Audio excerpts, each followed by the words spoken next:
শিক্ষা প্রযুক্তি ও অর্থনৈতিকভাবে পার্বত্য অঞ্চলকে এগিয়ে নিয়ে যেতে হবে বলে মন্তব্য করেছেন প্রধান উপদেষ্টা অধ্যাপক ডক্টর মোহাম্মদ ইউনূস।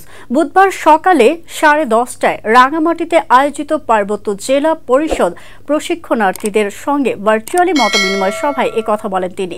ডক্টর ইউনূস বলেন, প্রাকৃতিক সৌন্দর্য সম্পদে পরিপূর্ণ পার্বত্য জেলাগুলো বাংলাদেশের সবচাইতে উন্নত অঞ্চল হতে পারত, কিন্তু সবচেয়ে পেছনে পড়ে আছে। এটা হওয়ার কথা না। ফলফলাদি ঐতিহ্যবাহী পণ্য দিয়ে অর্থনীতিতে আপনাদের এগিয়ে যাওয়ার কথা। পার্বত্য এলাকাগুলো দুর্গম, সেজন্য যোগাযোগ করা কঠিন হয়, আর এ কারণেই সেখানে প্রযুক্তির প্রসার দরকার। প্রযুক্তি দিয়ে এই দূরত্ব জয় করা যাবে। পার্বত্য এলাকার তরুণেরা যেন বিশ্ব নাগরিক হয়ে গড়ে ওঠে, এ আশাবাদ জানিয়ে অধ্যাপক ইউনূস বলেন, আপনাদের মেয়েরা ফুটবলে বিশ্ব জয় এনে দিয়েছে। তরুণদের শুধু বাংলাদেশের নাগরিক না, বিশ্ব নাগরিক হতে হবে। দুর্গম এলাকা বলে পিছিয়ে থাকলে হবে না।